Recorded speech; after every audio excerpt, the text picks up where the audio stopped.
Stħarriġiet ippubblikati fuq il-gazzetti feluq it-tieni ġimgħa tal-kampanja elettorali baqgħu juri fiduċja b'saħħitha fil-Prim Ministru mexxej Laburista Robert Abela u l-Partit Laburista.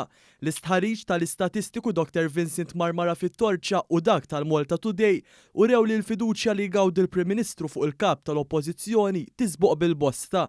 Skont l-istħarriġ fit-Torċja Robert Abela huwa fdat 17.3% aktar minn Bernard Grech, dan filwaqt li fil-Malta Today id-distak fil-fiduċja bejn iż-żewġ mexxejja huwa ta' 13.3%.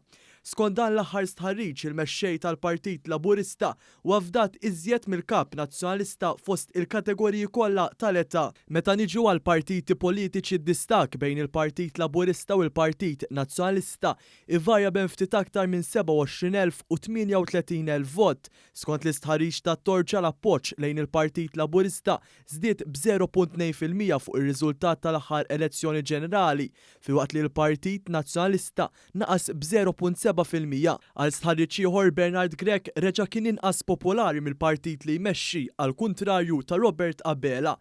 Intant stħarriġ fit-Times wera li l-elettorat Malti iħoss li l-Partit Laburista jagħti każ iżjed tal-ħtiġijiet tan-nies milli jagħmel dan il-Partit Nazzjonalista.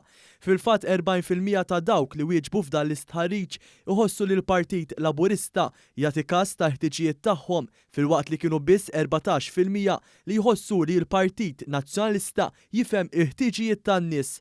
Il-pensjonanti kienu fost l-aktar li jħossu li l-Partit Laburista jagħti każ iżjed tal-ħtiġijiet tagħhom. Kważi 2/3 ta' dawk li pparteċipaw f'dan l-istudju sostnew li l-gvern immexxi minn Robert Abela amministra b'mod tajjeb il-pajjiż, bosta jsemmu l-amministrar tajjeb waqt pandemija u anke nnutaw l-andament ekonomiku li baqa' b'saħħtu.